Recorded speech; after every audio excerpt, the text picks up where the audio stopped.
Welcome to the Deep Dive.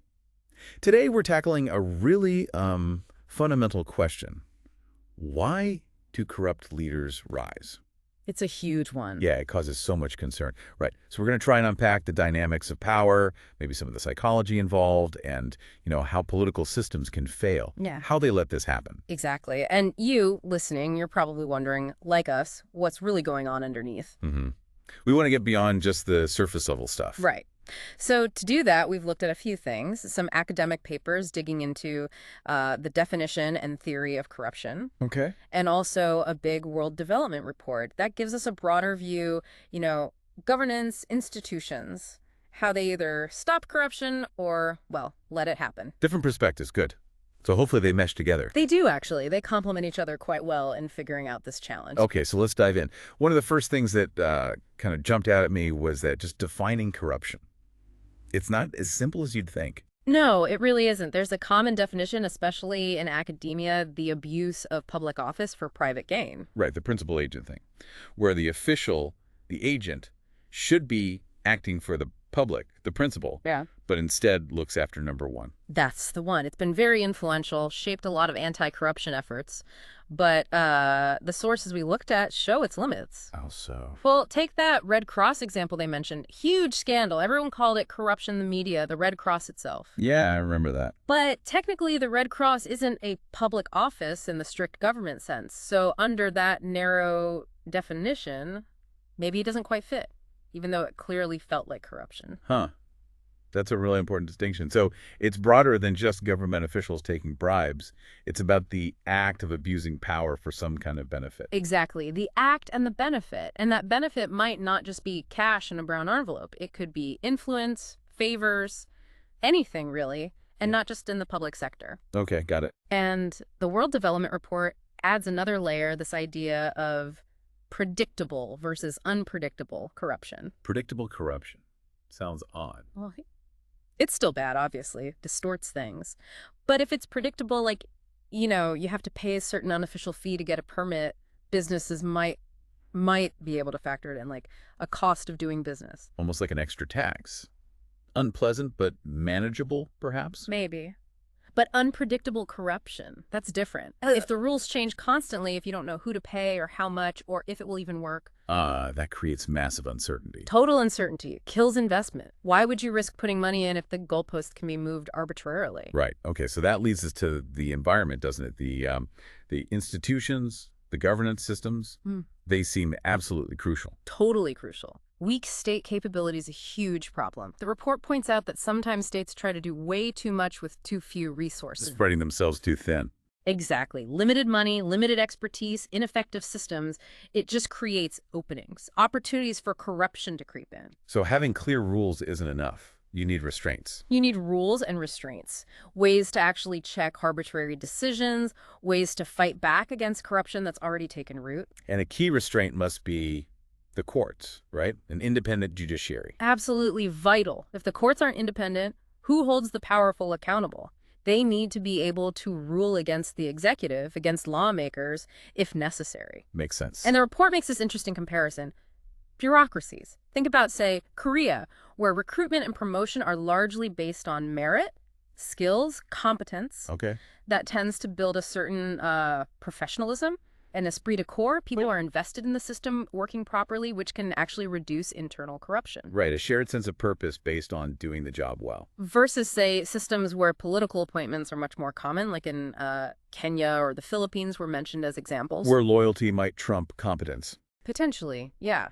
And that obviously opens the door wide open for favoritism, for corruption. It changes the whole dynamic. So building that professional, merit-based public service is a key preventative measure. So if you don't have those strong internal checks, those strong institutions, then things like transparency become even more critical. Absolutely. If the checks and balances are weak, you desperately need transparent and competitive systems. Think about government budgets. Okay.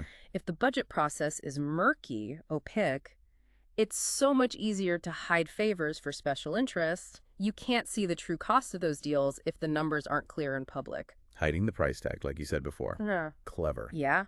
And then there's this idea of self-restricting rules. Self-restricting. How does that work? It's basically about governments tying their own hands, in a good way, creating rules that make it hard or very costly to suddenly change policies for self-serving reasons. Locking in good behavior almost.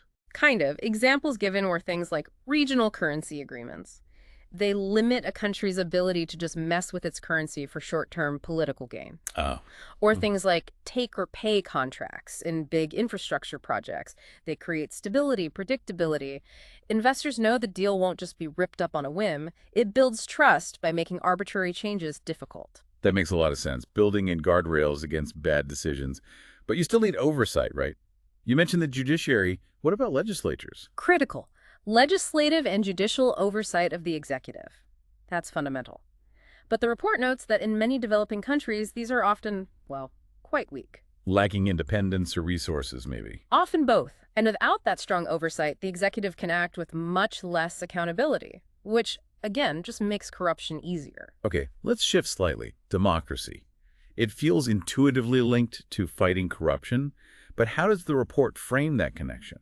Well, fundamentally, democracy provides an institutional framework for, people power. A way for citizens to have a say. Exactly, and that process tends to push towards greater transparency. People can demand information, they can vote leaders out, they can organize. There are channels for accountability. And that's where other groups come in too, right? NGOs, the media. Yes, the watchdogs. Social organizations, NGOs, a free press. In mature democracies, they are constantly applying pressure, investigating, reporting, demanding answers, keeping officials on their toes. They shine a light in dark corners. Precisely. They are crucial for exposing corruption and pushing for actual consequences. So what happens when that light isn't bright enough or isn't allowed to shine? When corruption becomes endemic, the report talks about a downward spiral. Yeah, it paints a pretty grim picture, and rightly so. Yeah? Widespread, ingrained corruption.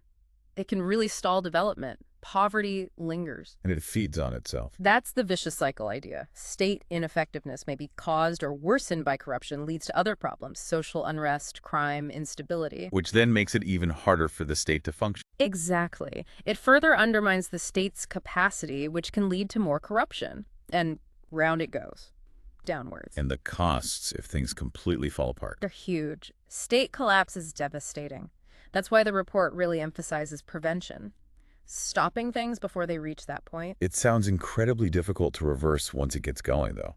It's not like one good person can just fix it all. No, absolutely not. And that touches on another key point. The collective action problem. Meaning? Meaning, in a really corrupt system, trying to fight it alone is incredibly risky. Think about it. If you speak out, you might face harassment, lose your job, maybe worse. If everyone else is staying quiet. Right. So meaningful reform often requires coordination. People need to act together to share the risks, to distribute the costs of challenging the status quo. It takes collective effort to provide safety in numbers and push for change. So corruption isn't just individuals being bad. It's a systemic problem and a collective action challenge. Both, exactly. You have the principal agent abuse, but you also have this broader challenge of coordinating action against it. Okay, let's zoom out again. What about the global picture? Does international pressure or globalization play a role here? It does seem to. The spread of democratic ideas, global integration, it perhaps narrows the space for really blatant arbitrary rule. How? Well, there's more expectation now internationally for certain standards of governance. Plus, citizens and global markets increasingly demand transparency. Information travels faster. And foreign investment. Does that help or hinder? It can impose some discipline. Investors want stability, predictability, rule of law. So attracting capital can incentivize governments to behave better. But There's always a but. yeah, the report also flags the risk of capital flow volatility. Sudden inflows or outflows can create their own instability and pressures. So it's a double-edged sword. Okay. And finally, what about the leaders themselves? Political will? How much does that matter? Oh, it's absolutely critical. You can have decent laws, institutions on paper, but if the leadership isn't genuinely committed to fighting corruption, it's unlikely much will change. The commitment has to be real. And even if it is real, even reform-minded leaders can struggle. If the public sector itself isn't capable or is deeply compromised, it's hard to translate good intentions into actual results on the ground. Bureaucratic inertia or resistance. That and often political obstacles. The report mentions how reforms to things like civil service pay or hiring practices, things that could reduce corruption, often get blocked for political reasons, even if the fears about backlash are sometimes exaggerated, apparently. Interesting. So if we try to pull all these threads together, Mm. why do corrupt leaders rise? Well, it seems to be a confluence of factors. Weak institutions, certainly. A lack of resources and capability in the state. Then there's the lack of transparency and accountability. Not enough light being shown, not enough mechanisms to hold people responsible. Right. Ineffective checks and balances, courts and Yeah. legislatures, maybe not strong or independent enough to constrain the executive. And this big challenge of collective action, it's hard for people to fight back effectively when corruption is widespread and the personal risks are high. Exactly. It's complex, deeply rooted. There are no silver bullets, no easy fixes. Definitely not. So maybe the thought to leave you with is this.